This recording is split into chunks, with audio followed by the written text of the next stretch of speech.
Meus amigos, que a paz de Jesus permaneça em nossos corações. Bom estarmos de volta aqui com vocês. E agora apresentando Maria de Nazaré em Espírito e Verdade. Que eu quero traduzir esse Espírito em Verdade como as virtudes de Maria. A palavra virtude vem de virilidade, que passa a ideia de poder. Tanto que diz a passagem de Jesus, quando foi tocado: senti sair de mim uma virtude, ou melhor, um poder, algo viril, forte. Então a ideia é quais são os poderes, melhor traduzindo, quais são os poderes de Maria.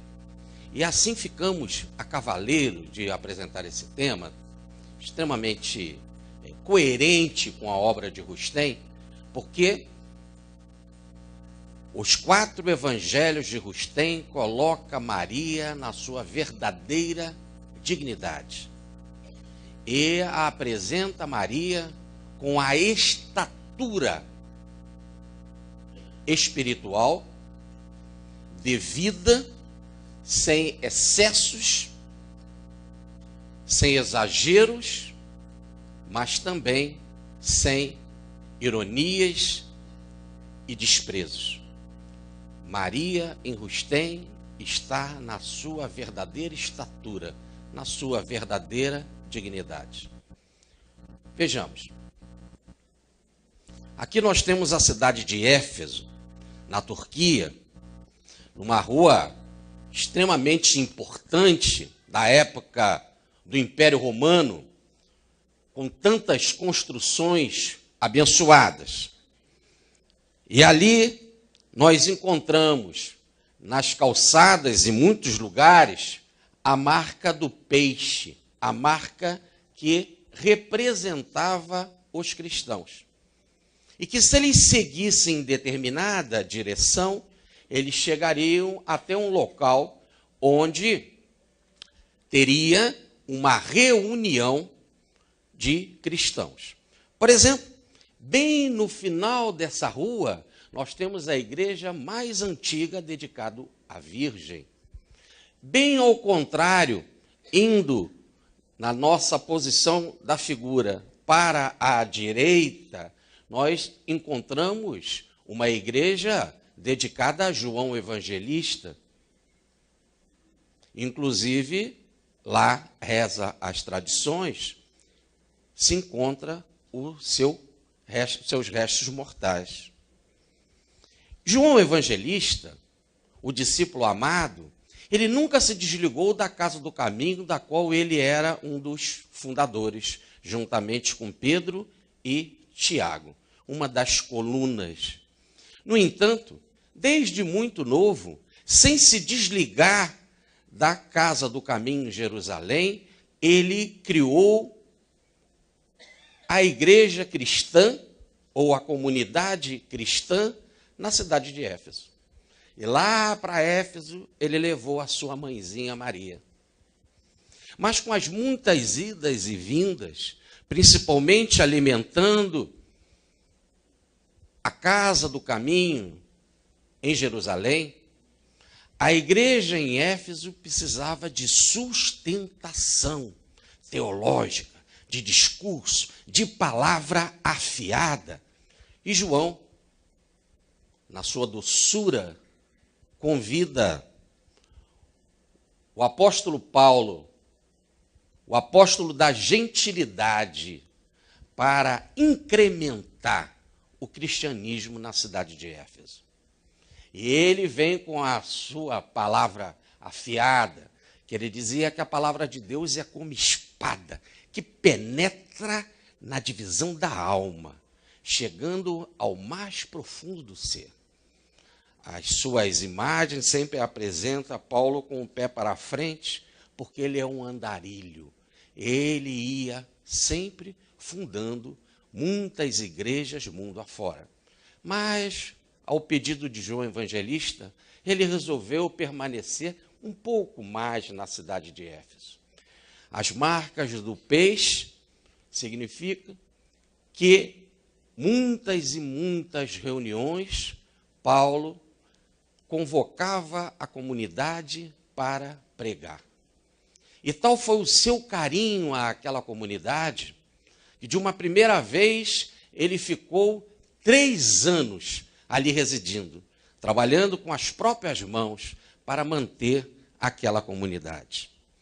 No entanto, ao chegar ali e ser recebido pelos cristãos da comunidade, que vieram abraçá-lo e recebê-lo na beira da praia, juntamente com essa comunidade e fazendo parte da comunidade, veio João Evangelista, cheio de alegria, trazendo a sua mãe espiritual, Maria de Nazaré, como Cristo havia dado a ele a responsabilidade de cuidar da senhora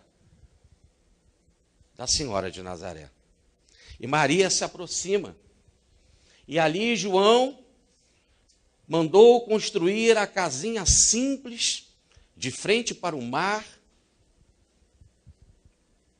que nós tivemos a oportunidade de visitar no ano passado, que guarda toda uma vibração inesquecível. João mandou construir aquela casinha para que Maria morasse cercada de flores. E a chegada de Paulo,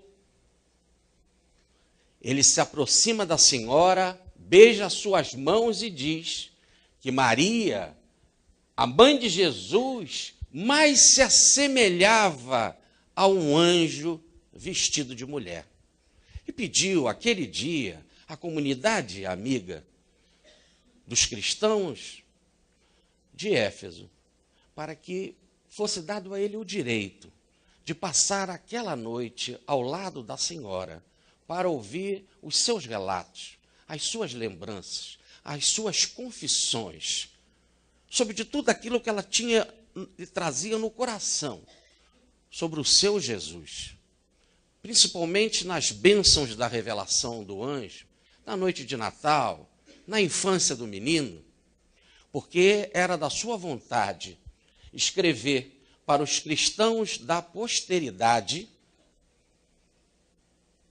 uma biografia ou um evangelho de Jesus. No entanto, ao terminar a noite inesquecível dos relatos da senhora para Paulo, ele foi surpreendido pelos embates e lutas na cidade de Éfeso. E, por incrível que pareça, outras cidades traziam problemas, situações graves. E quando eu falo por incrível que pareça, porque aquilo que doía mais Paulo não eram os ataques dos externos às comunidades diversas do cristianismo, e sim os problemas internos, as desinteligências, a falta de fraternidade, a falta de respeito. E ali, depois da conversa com a senhora, ele recebeu informações, inclusive por carta, e com a presença de outros companheiros, que a cidade de Corinto, aonde ele permaneceu mais de 1 ano, trabalhando com as próprias mãos para não ser pesados de Corinto, ali que tinha a presença do casal Prisca e Áquila, os companheiros iniciais de Paulo no cristianismo nascente, ali que Apolo pregou, ele pregou, e o próprio Paulo diz que foi Deus que fez crescer. Aquela comunidade estava em crise. Brigavam por tudo. Não estavam unidos. Brigavam e colocavam um ou outro na justiça, como um juiz leigo, se pudesse ele julgar situações internas do cristianismo. Desequilíbrios sexuais, volta à idolatria, desrespeito às mulheres, mas extremamente grave. No campo da mediunidade, um queria ser melhor que o outro. No campo da mediunidade, um queria achar que tinha um dom ou um espírito superior ao outro. E Paulo viu que a situação era grave. Em certo momento ele chega a questionar: poderei visitar a cidade de Corinto? Eu que quando chego no local sou tão perseguido por Roma, que sou tão perseguido pela sinagoga, será que Corinto estaria preparada para uma perseguição se internamente eles não estão unidos pelo amor? E aí, diante de tantas situações, ele precisou se afastar, inclusive da cidade de Éfeso, para ir para outras comunidades, e ele foi com essa reflexão. E ele viu que seria melhor, inclusive, escrever uma carta para os irmãos de Corinto, orientando em todos aqueles pontos de desacerto. Mas João Evangelista fala com ele: mas se você vai nos deixar, como é que vai ficar as anotações recolhidas de Maria? E o evangelho que você quer escrever para a posteridade? Aí ele diz: se eu não puder voltar para recolher essas anotações, as lembranças de Maria, eu mandarei Lucas, que é o meu médico amado, o meu querido médico, o meu companheiro nas viagens, e aquele que tem uma grande importância para a mensagem de Jesus, porque instituiu a palavra cristianismo no lugar de caminheiros, ou casa do caminho, lá em Antioquia, na Síria. Se eu não puder, mandarei alguém. Dito e feito, ele manda Lucas, que era médico, mas Lucas também era pintor, era artista, e não há nenhum evangelho que narra as passagens com tanta dramaticidade, com tanta beleza. E Lucas esteve com Maria e com outras testemunhas oculares. Inclusive, toda a tradição nos mostra que ele pintou os quadros da Senhora, deixando para nós a lembrança da sua fisionomia bela, à semelhança de Jesus. E Lucas fez todas as anotações, pesquisou também outras testemunhas oculares e escreveu um evangelho para Teófilo. Teo quer dizer Deus, Filo quer dizer amigo, ou para o amigo de Deus, que era Paulo de Tarso. E quando Paulo leu o evangelho, ficou tão impressionado, inclusive recordou as lembranças de Maria, que pediu para que Lucas continuasse nessa tarefa, escrevesse um outro livro, o Ato dos Apóstolos, que é a vida dos apóstolos depois que Jesus volta ou retorna ao plano espiritual. E Paulo volta a refletir sobre o grande problema lá na cidade de Corinto. E o que faltava precisamente em Corinto sobrava em Maria, que é a excelência do amor. E ele então resolve escrever uma carta, orientando. Cada capítulo traça um problema da desinteligência na igreja de Corinto. E quando chega no capítulo 13, da primeira carta, nós temos talvez um dos textos mais lindos de todas as revelações espirituais do mundo, que é o texto sobre a excelência do amor, que aqui nós reproduzimos em forma artística, quando Paulo fala: mesmo se eu tivesse o dom das profecias e se conhecesse todas as ciências, se não tivesse amor, de nada adiantaria. Mesmo se eu falasse a língua dos anjos e a língua dos homens, se não tivesse amor, de nada adiantaria. Mesmo se eu desse tudo o que eu tenho aos pobres e até o meu corpo para ser queimado, se não tivesse amor, nada adiantaria. Basicamente, é isso que falta a Corinto. E que Júlio Damasceno nos lembrou hoje de manhã. Falta amor. E o amor é a solução para tudo.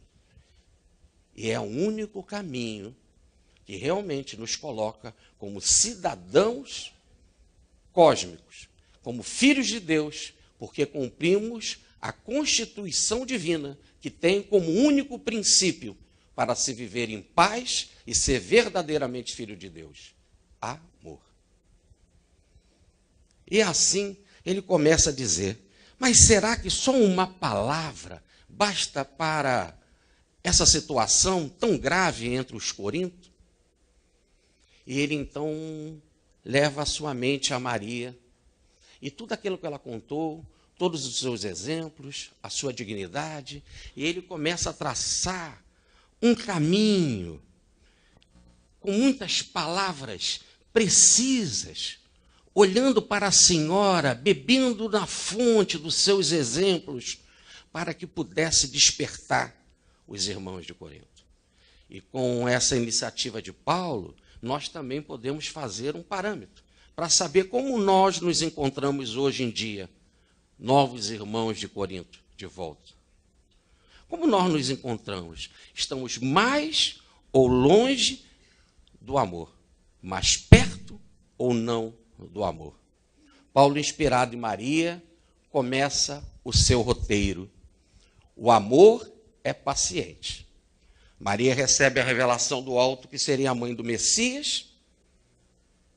Ela indaga como isso aconteceria.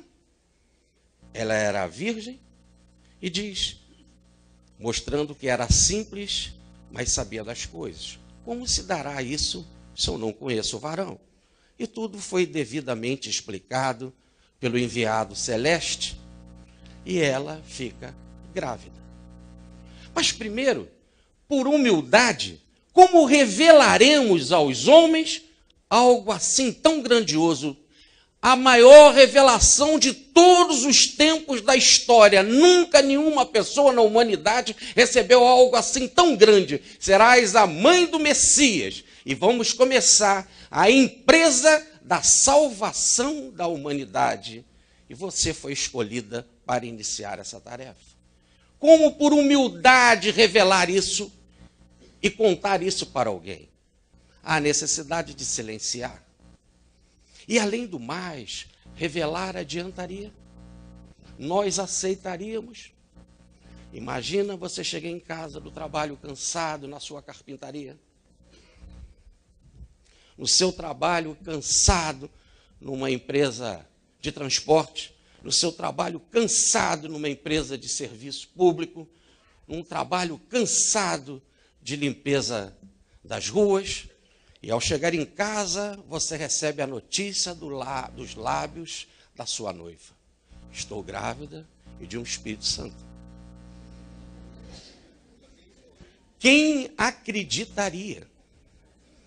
E nessa situação, José entrou em crise. Ele amava Maria, mas diz o texto que ele era justo. E quem é justo na lei de Moisés, tem no princípio do Levítico, no capítulo 19, versículo 18, que se deve amar. Amar sempre, amar o próximo. E se ele era justo, um seguidor da lei, ele amava. Logo, tinha misericórdia. E ele pensou nas suas aflições, em como solucionar.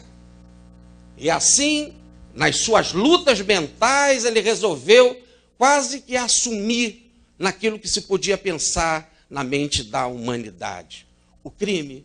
E resolve deixar Maria às escondidas. Porque senão ela deveria ser apedrejada em praça pública.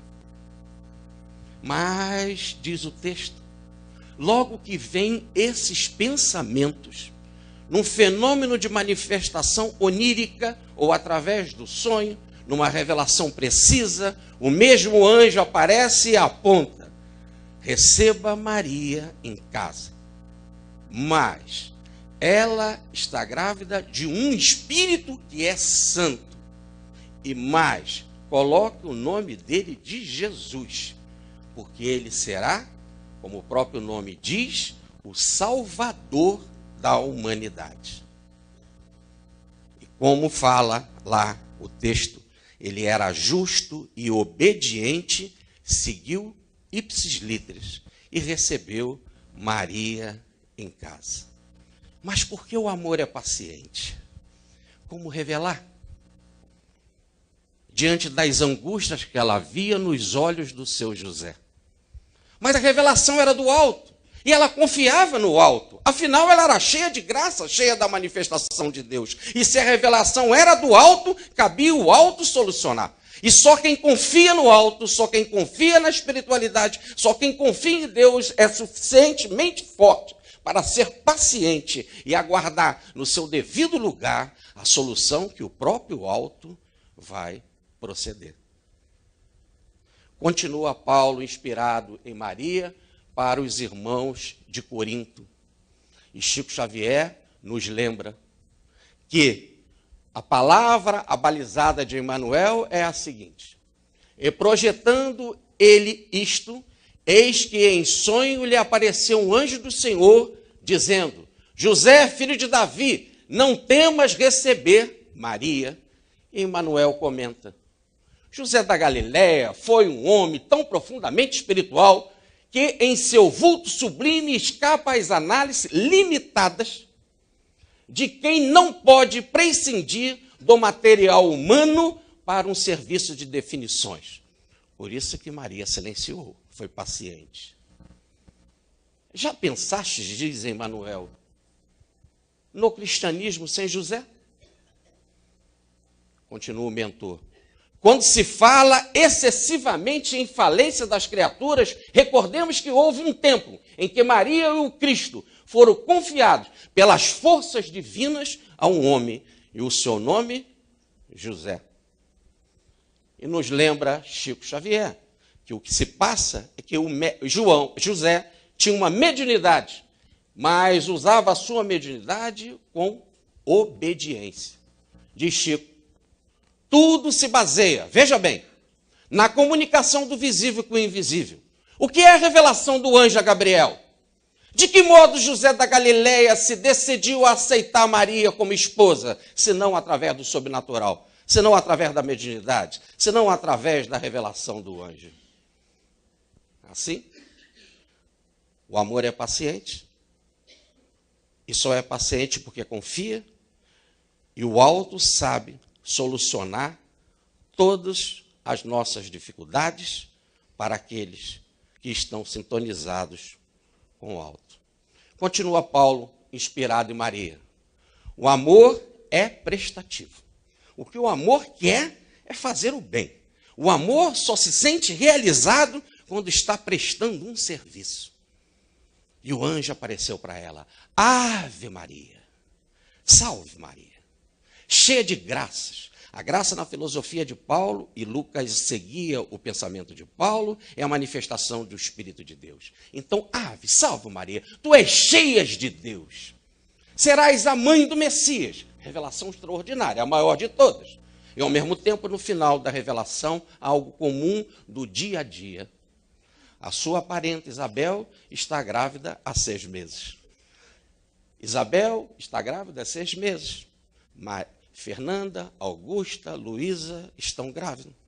Isso acontece centenas e milhares de vezes todo dia. Revelação corriqueira do dia a dia. Ave cheia de graça. Isabel, tua parente, está grávida.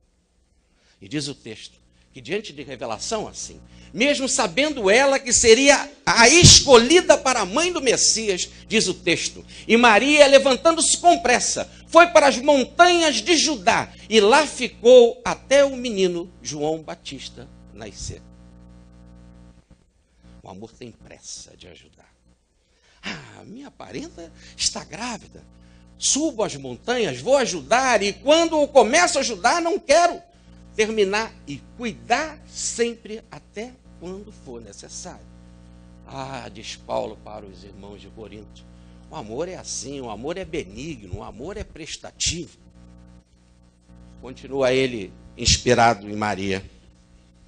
O amor não é invejoso. E eles foram para o censo lá na Judéia, na cidadezinha de Belém, que era a cidade de Davi. Maria já estava com a gestação adiantada e não havia lugar para ela na hotelaria. E ela foi colocada numa gruta para ter o seu filho entre os animais, na manjedoura simples, aquecida pela palha. Podia ela refletir: mas eu não serei a mãe do Messias? Não será ele o salvador de toda a terra? Herodes tem um palácio, César domina o mundo, e o rei dos reis não tem nada, a palha simples, na manjedoura. Será que ela não poderia pedir algo diferente? Uma habitação melhor? Além do mais, o seu José era carpinteiro, o seu filho seria carpinteiro. Não era melhor um outro emprego mais fácil, em que se pudesse ganhar e fazer pouquíssimo ou praticamente nada? Mas o amor não é invejoso. Ela vai ter inveja de quê? Raciocinem, amigos. Ela possuía Jesus, estava com Jesus nos braços. E quem tem Jesus nos braços precisa de mais o quê? O que falta para quem tem Jesus? Como nós vamos medir a riqueza, o tesouro, o diamante? Jesus diante de qualquer outra propriedade do mundo. Por isso que quem ama realmente não é invejoso. Diz Paulo, inspirado em Maria: mas o amor não é vaidoso. E a revelação do anjo diz para ela: ave, serás a mãe do Messias. E aí é um silêncio entre a terra e o céu. A primeira pessoa a saber na terra que Jesus viria, Maria. Algo grandioso. E o anjo informa: serás a mãe do Messias. E há silêncio naquele momento. A terra precisava dar uma resposta. Aceita a empresa? Aceita a vontade do alto ou não? E Maria se curva não diante dos anjos ou do anjo, mas diante de Deus e fala: eis aqui a serva do Senhor, faça-se em mim segundo a sua vontade. Observe, eu sou servo. O que o servo faz diante do seu senhor? Obedece. E o senhor diz para ele: vai trabalhar na lavoura, agora vem me banhar, agora vem servir o meu alimento. Quem decide é o Senhor, e o servo toca em fazer. Ela se apresenta a si mesma: serás a mãe do Messias. Não, antes de tudo eu quero o título de serva. Eu sou serva. Quem escolheu para eu ser a mãe é o Senhor. Se ele me mandasse para outra tarefa, para outra função, eu aceitava. Eu sou serva. Ele que escolheu. Então, se é ele que escolheu, que seja feita a vontade dele. Eu continuo sempre serva. E aí, ela vai dar o primeiro sim na terra para a missão de Jesus. A primeira pessoa a dizer na terra: sim, eu aceito. Eu aceito trabalhar na empresa crística, na função que o alto designou. Sim. Primeira discípula do cristianismo, Maria. Continua Paulo para os irmãos de Corinto: o amor não é orgulhoso. E quando o menino nasceu, anjos apareceram para os pastores na localidade. E os anjos falavam e cantavam: glória a Deus nas alturas, paz na terra aos homens de boa vontade. E eles olharam temerosos: o que significa isso? O que significa isso? E os anjos disseram: não temam, eu vos trago uma notícia que será a alegria para todos os povos. E repare, quando a gente escuta o plantão de notícia, quando para o teu filme, o teu jogo de futebol, a gente já sabe que vem bomba. A gente já sabe que vem muita desgraça.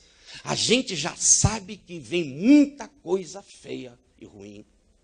Mas ali, quando houve o cântico, glória a Deus nas alturas, o plantão de notícia do alto diz: não temo, eu não trago notícia ruim. Eu trago uma notícia de alegria. Alegria para todos os povos.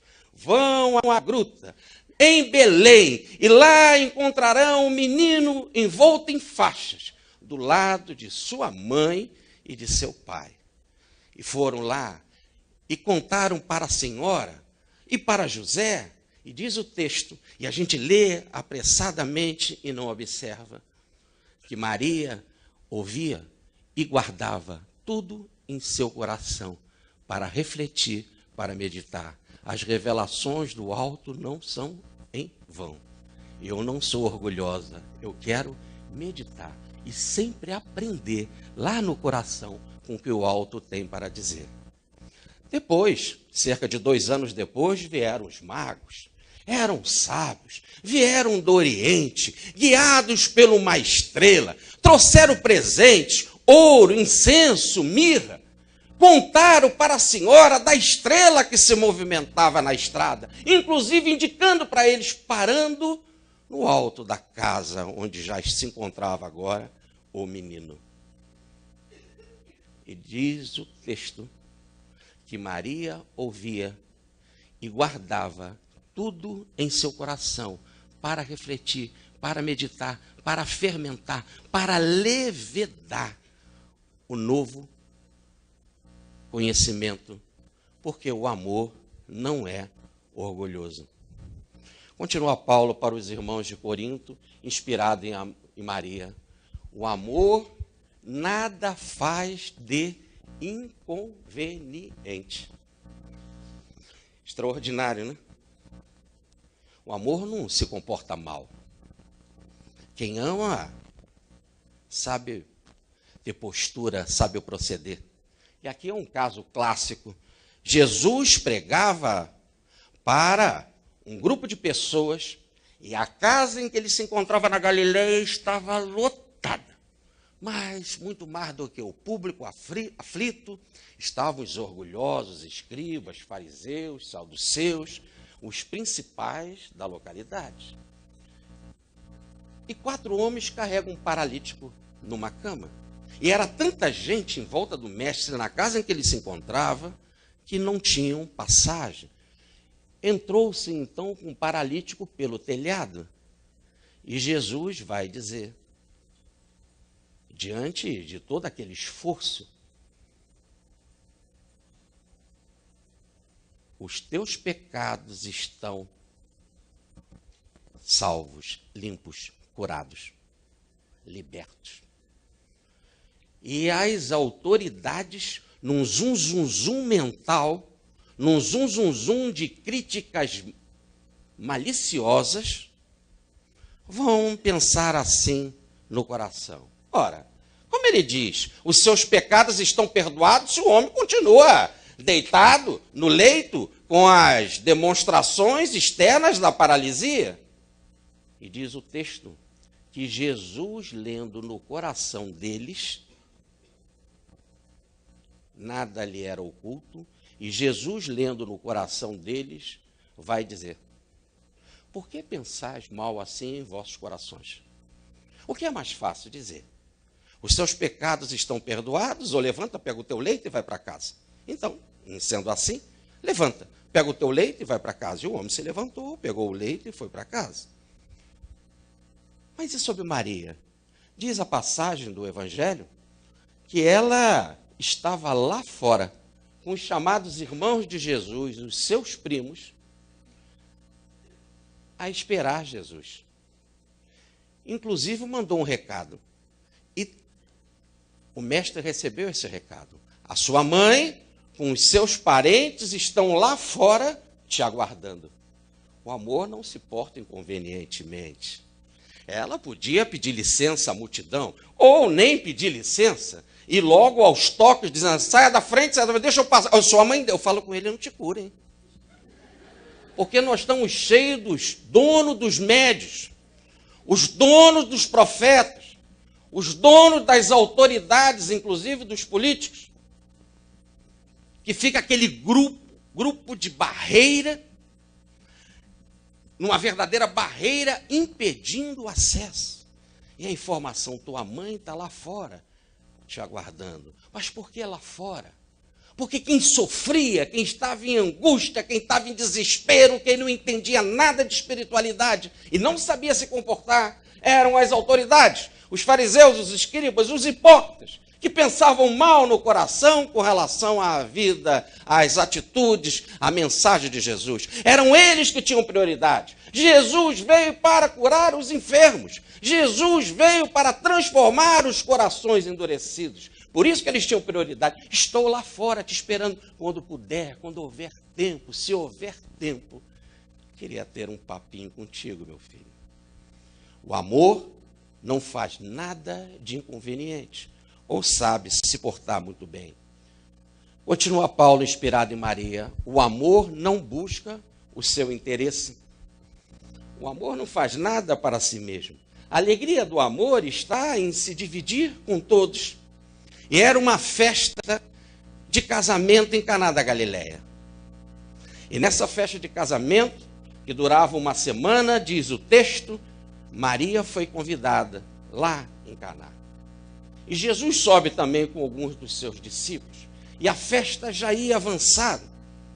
E Maria fala para ele, percebendo na intimidade da casa que faltava vinho.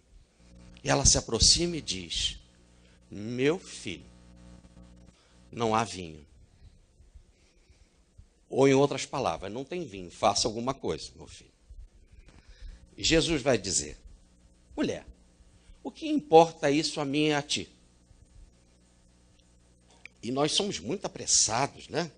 A gente costuma ler os textos com o nosso coração, né? Cada um fala do que está cheio o coração.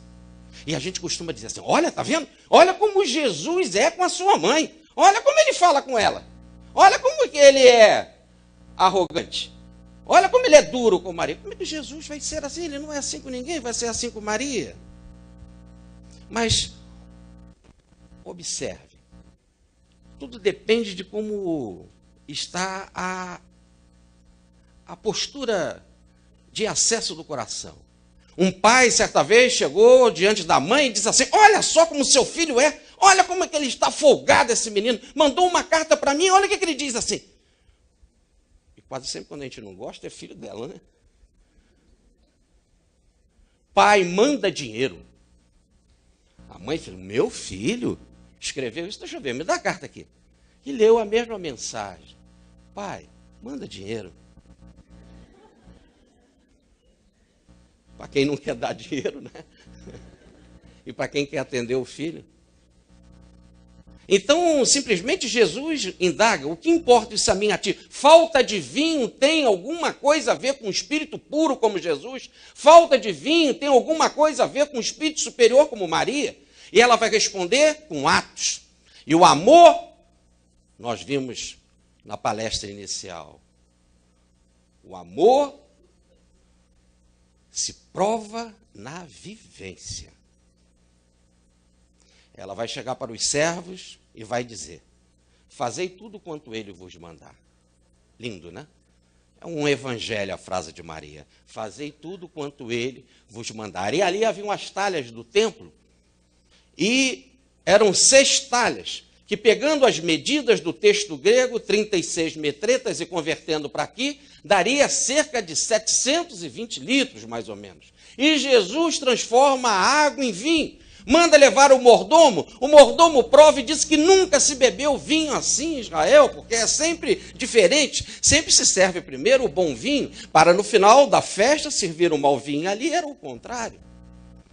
E diz o texto que Maria, naquele gesto que faz Jesus fazer essa demonstração, João registra no seu capítulo 2. Está aí a primeira demonstração pública de Jesus a pedido de Maria. Interessantíssimo. O amor não busca o seu interesse, mas vocês poderiam indagar, mas um espírito da grandeza de Jesus, da grandeza de Maria, se preocupa com a falta de vinho? Se não transformasse a água em vinho, diríamos que não. Mas se transformou é porque se preocupa sim. Agora repare, diante de algo insignificante, falta de vinho, se eles se movimentam. Inclusive começa aí a primeira demonstração pública de Jesus, o que ele não fará para algo muito mais grave. O problema com seu esposo de emprego, o problema da saúde do seu filho, o seu problema moral, o seu problema de evolução.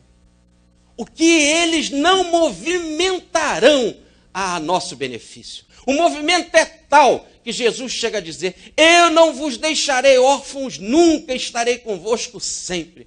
Porque o amor não busca o seu interesse. Continua Paulo inspirado em Maria. O amor não se irrita. Essa palavrinha é danada. Porque é uma palavrinha só e pequenininha, né? E essa a gente pode, bem nesse parâmetro que eu falei, pensar assim: eu estou mais ou menos perto do amor. É só jogar a pergunta para si mesmo. Eu me irrito? Não, eu sou um mar de tranquilidade. Mas há momentos que não tem como a gente não ficar irritado. Era a festa da Páscoa, era a tradição que todo ano Maria e José subiam para o templo em Jerusalém para comemorar a Páscoa. E o menino tinha 12 anos, e como ele era bastante desembaraçado, ficou livre na festividade. Quando eles já retornavam para a Galileia, cadê o menino? Depois de caminhar um dia, voltam a Jerusalém, procuram por todo lado, 3 noites e 3 dias procurando e não encontram o menino. E aqui uma pergunta, principalmente direta ao coração das mães. Essa foi a maior dor que Maria sentiu na vida. E as mães sabem muito bem responder isso. O que dói mais? Ver o filho morto ou não saber onde ele se encontra? Maria estava em profunda dor. Cadê o meu menino? E mais, essa é a busca. Cadê o meu Jesus? Quanto se sofre quando não se sabe onde está Jesus, quando não se tem Jesus. E num momento de luz, de querer buscar ajuda, explicação, esclarecimento, ela vai ao templo como que quisesse buscar em Deus uma resposta. E lá ela encontra o seu menino falando com os doutores, explicando. E ela se aproxima e diz: meu filho, eu e teu pai te procurávamos há 3 dias e há 3 noites, não sabia onde tu te encontravas. E ele fala: não sabias que eu deveria estar na casa do meu pai, no serviço do meu pai, para as coisas do meu pai. Aí ela podia pegar ele pela orelha. Dizer: o teu pai está na Galiléia, teu pai vai para a Galiléia, a casa do teu pai é em Nazaré, você tem que colaborar na carpintaria. Mas tinha a revelação do anjo, tinha as informações, tinha o coração. O amor não se irrita. E não se irritar numa hora dessa é porque tem amor mesmo. Continua Paulo, inspirado em Maria. O amor não julga mal. E diz o texto que Maria era possuída por 7 demônios, Maria de Madalena. Está em Lucas, no capítulo 8, versículo 2. E Jesus libertou Maria de Madalena. E depois do fenômeno da cruz, o mestre foi colocado no túmulo. Diz o texto que Madalena sabia aonde ele havia sido colocado. Mas era a sexta-feira na virada para o sábado. E no sábado não se podia praticar nada, absolutamente nada. Ela vai para a sua residência, junto com outras amigas, providencia incensos, providencia ungüentos, e no outro dia, bem cedo, antes do sol nascer, grandiosa Madalena, né? Quem gosta de acordar no domingo, domingo bem cedo, antes do sol nascer, e carregando os ungüentos, queria cuidar do corpo de Jesus, que às pressas tinha sido depositado no túmulo virgem de José de Arimateia. E lá chegando, e ao chegar, refletindo quem tiraria a pedra muito pesada para se aproximar do corpo de Jesus, ela encontra a pedra fora do lugar. Ela começa a sofrer. O que aconteceu? Roubaram o corpo do meu amigo. Roubaram o corpo do meu libertador. Onde ele se encontra? E senta na pedra para refletir.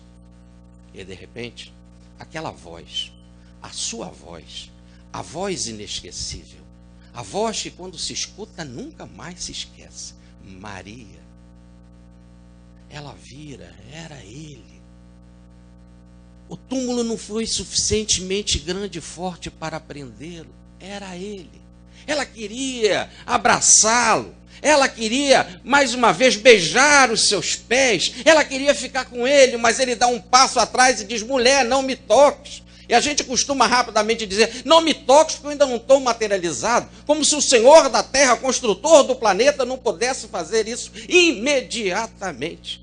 A sua boa vontade, porque isto ele aprendeu do Pai, como ele mesmo nos ensina. Mas agora o não me toques era porque pessoas sofriam e não sabiam que ele estava vivo. Pessoas sofriam, os apóstolos, os discípulos estavam escondidos porque não sabiam que Jesus vivia. E Madalena sabia. Madalena agora tinha a maior revelação de toda a humanidade. Existe a imortalidade. Cristo ressuscitou. E ele diz para ela: vá correndo, diga aos meus amigos que eu ressuscitei e logo mais estarei com eles. E ela vai correndo. E eles se encontravam aflitos. Estavam com as portas fechadas. Ela bate: ressurrecte, ressurrecte, ressurrecte. Ressuscitou.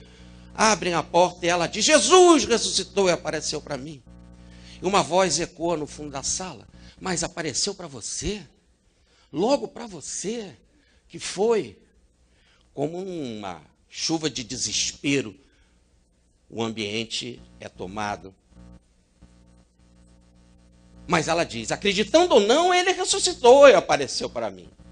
Mas ela escuta uma outra voz, era de Maria, mãe de Jesus: vem, minha filha, vem, coloca a cabeça no meu peito, fala para mim sobre a vida do meu filho, porque eu sei, lá dentro, algo me diz que ele está vivo, que só pode estar vivo, que só há vida. Ele mesmo ensinou: vim para que tivesses vida, vida em plenitude, vida em abundância, e vida assim não pode se extinguir. E agora foi tão bom para Madalena, porque se ela tinha um amigo, se ela possuía um libertador, agora vivo diante dela, agora também ela tinha uma mãe, que ela poderia botar a cabeça no peito, podia desabafar e falar do seu amigo, falar de seu Jesus, do filho da senhora. O amor não julga mal. Continua o texto de Paulo, inspirado em Maria. O amor não se alegra com a injustiça. E não se alegra mesmo com a injustiça. Porque nós costumamos às vezes dizer, as músicas cantam: eu ainda te verei rolando pela calçada. As pessoas, ou então fala: eu te perdoo, mas me deixa, some de mim, né? Saia da minha frente. Mas Maria, ela vai cantar na oração do Magnífica, que se encontra no capítulo 2 de Lucas, que ela faz lá na casa de Isabel. O amor não julga mal. E ela vai, na sua oração, dizer que não somos nós quem devemos julgar. Inclusive, nós costumamos falar assim: está vendo? Olha como é que ele se encontra, olha o corpinho dele. Sem dúvida, foi um pecador. Mas ainda costumamos a dizer: está vendo o que ele está fazendo? Vai ver o que vai acontecer com ele no umbral. Está vendo o que ele está fazendo? Que ele aguarde a próxima encarnação. Mas Maria diz que nós não devemos ter esse julgamento.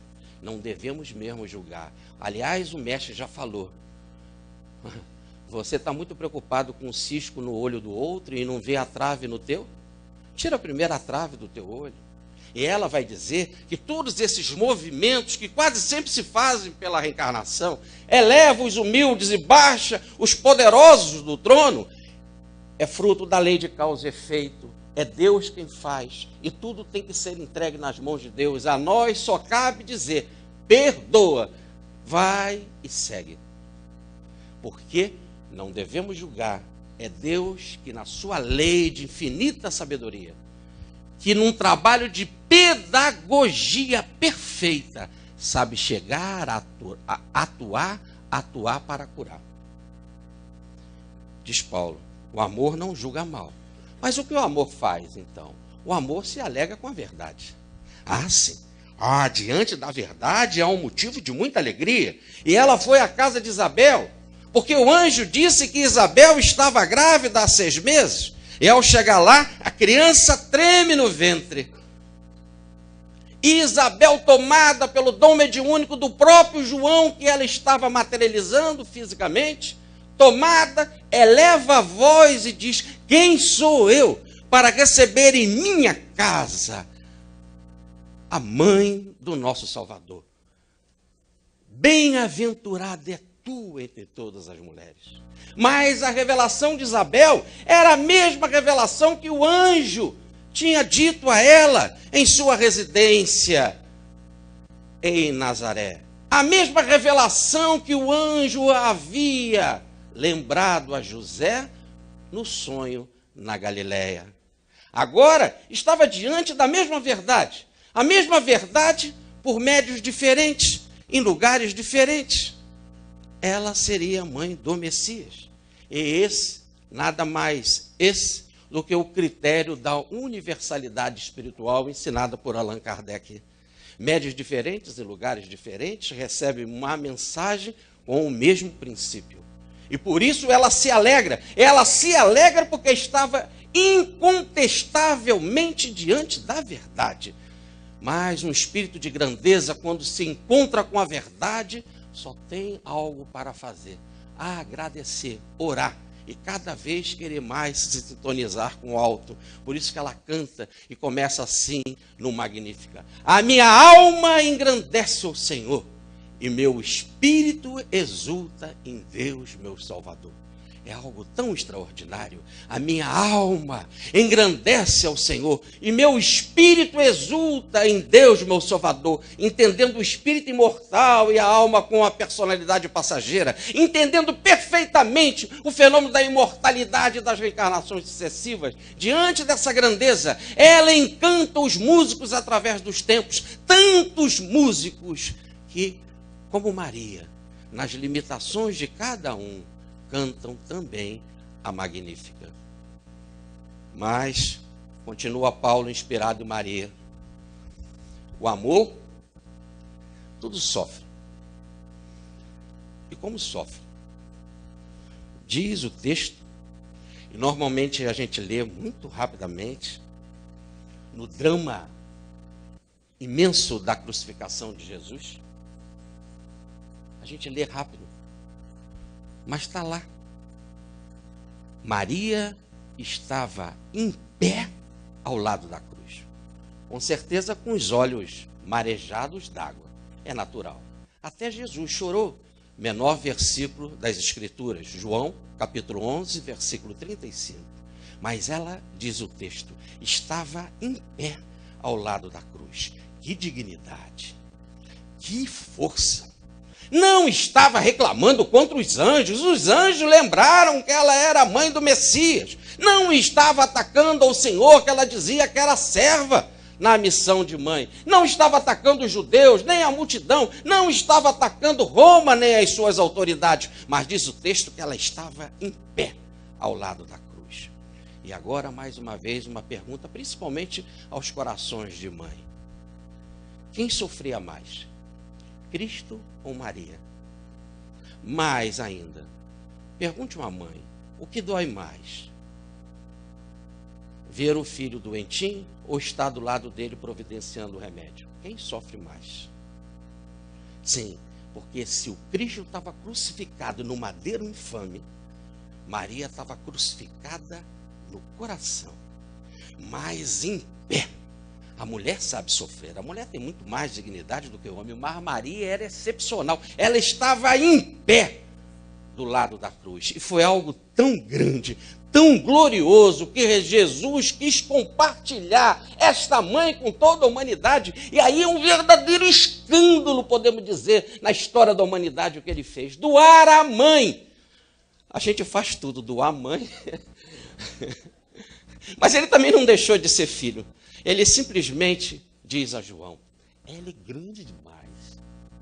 Então, João, eis tua mãe. Mulher, eis teu filho.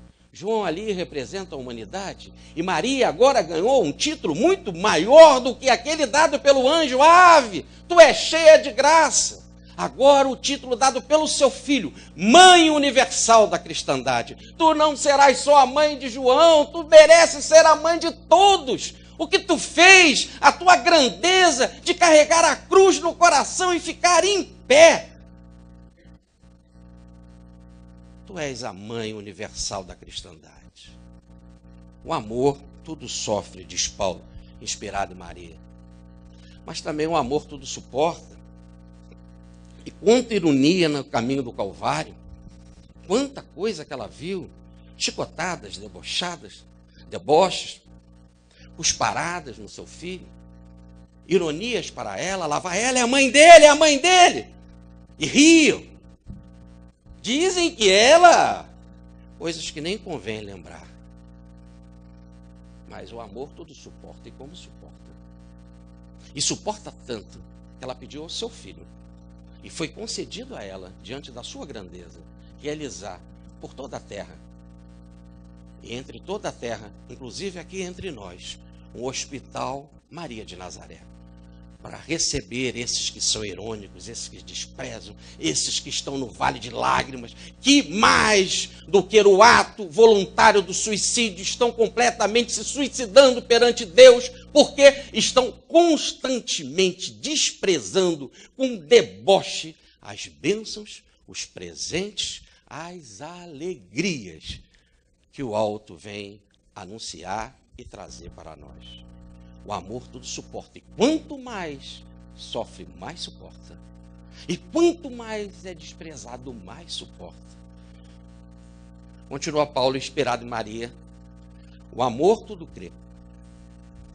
E ele apareceu para Maria de Madalena,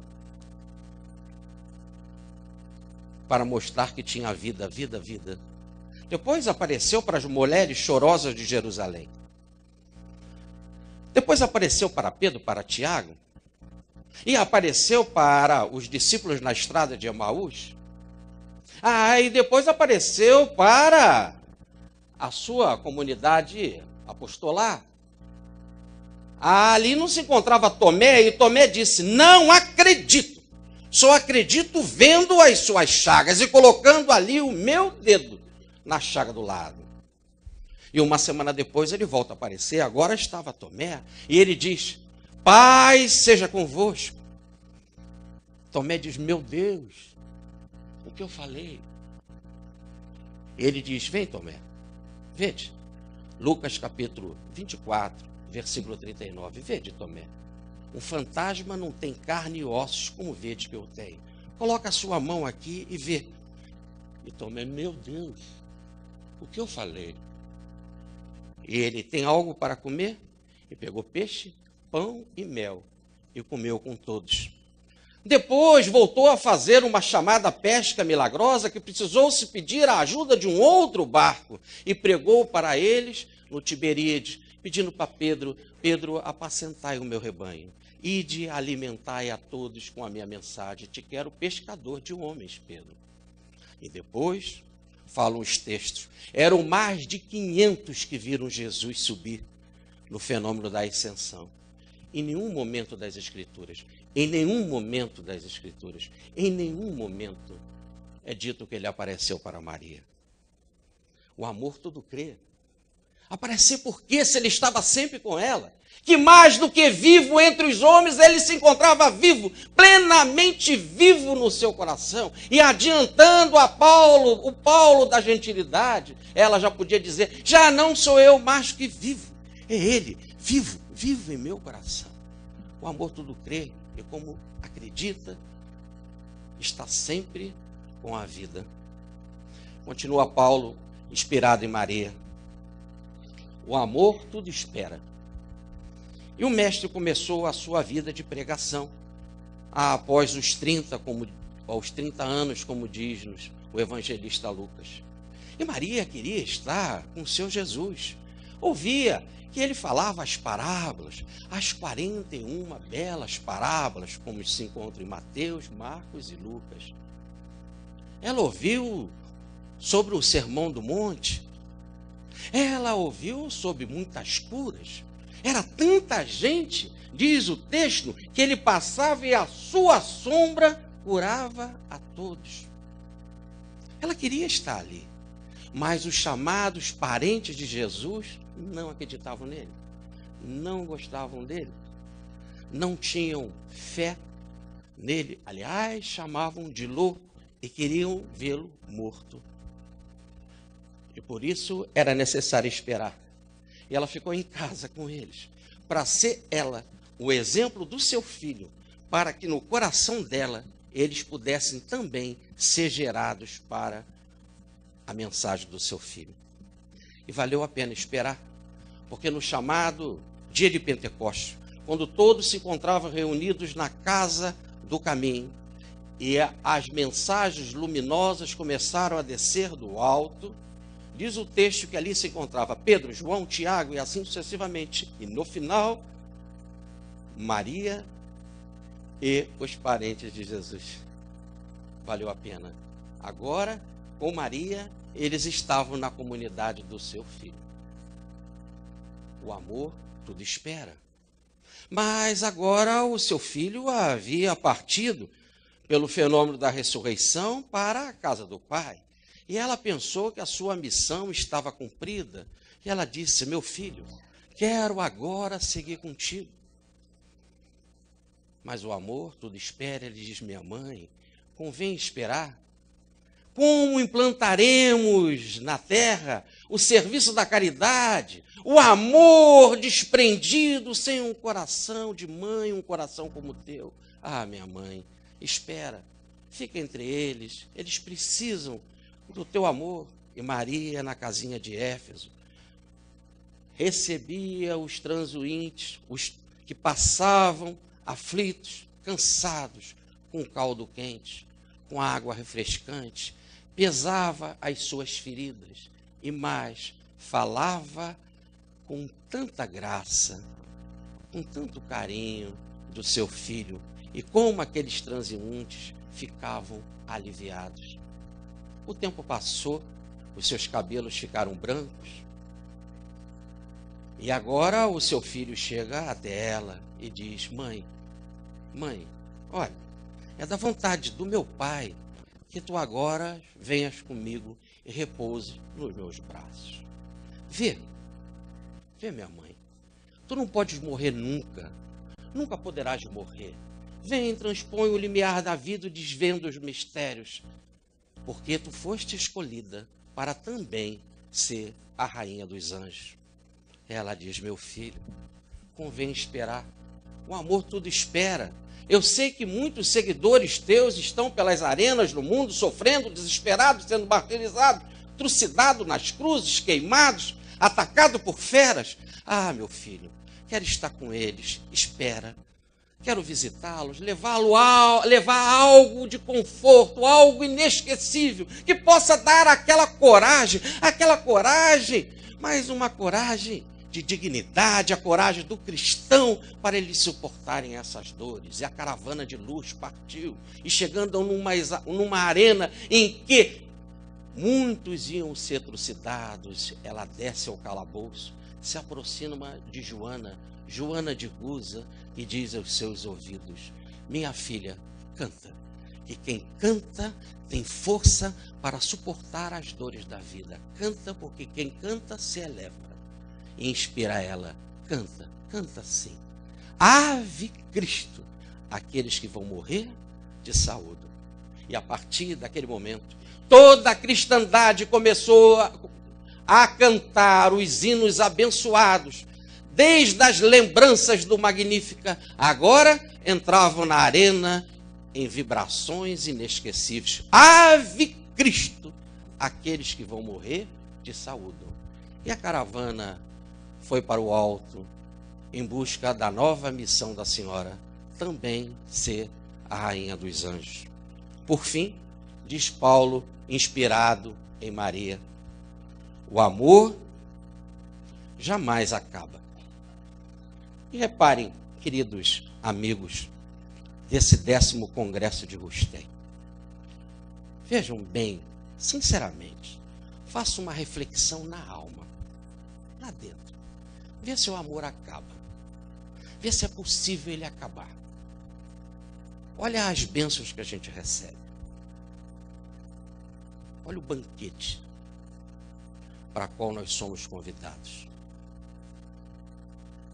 Pense como era a vida de vocês antes de conhecer a hospedaria do Grupo Espírita Regeneração, a Casa dos Benefícios. E como que ela é agora? Pense como era antes de Bezerra de Menezes tomar a nossa vida. Ele, Bezerra, legionário de Maria, servo da Senhora. Olhe e bem, você poderá dizer assim, mas eu tenho um problema. A minha família está assim, meu marido está assim, meu filho está assim. Ah, quanta dor. Mas mergulhe a porta dentro da própria alma e vê se o amor acaba. Perceba aqui e agora como os legionários da Senhora descem, mostrando que o amor jamais acaba. E para ver se não é lá no seu coração que se encontra a bênção definitiva da solução de que Maria não nos deixará nunca e que nós estamos abrigados nela como pássaros que se acolhem em ninho confortante. Com certeza. E se agora, nesse momento de bênçãos, em que saudamos a amizade dos legionários de Maria, Kardec e Rustém, amigos para sempre, na amizade de Maria, se deixarmos as nossas antenas psíquicas dirigidas por este amor que jamais acaba, ouviremos o cântico dos anjos, dos legionários da Senhora, nos trazendo inesquecível mensagem. Entre as santas, mais santas foste ungida, Senhora da divina providência, cristal de rutilante transparência, que alumia e apacenta as nossas vidas. Nos jardins do Senhor foste escolhida e apontada como anjo de clemência para sofrer a cruz a incoerência da humanidade em luta, enraivecida. Virgem Maria, excelsa companheira, ai de nós, dadivosa mensageira, se não foras conosco no caminho. Ai de nós, se o teu hálito bendito não soprasse as correntes do infinito, se o teu manto, Senhora, não fosse o nosso ninho. Muita paz, e conto sempre, mas sempre, com a oração de vocês. Fique com Deus.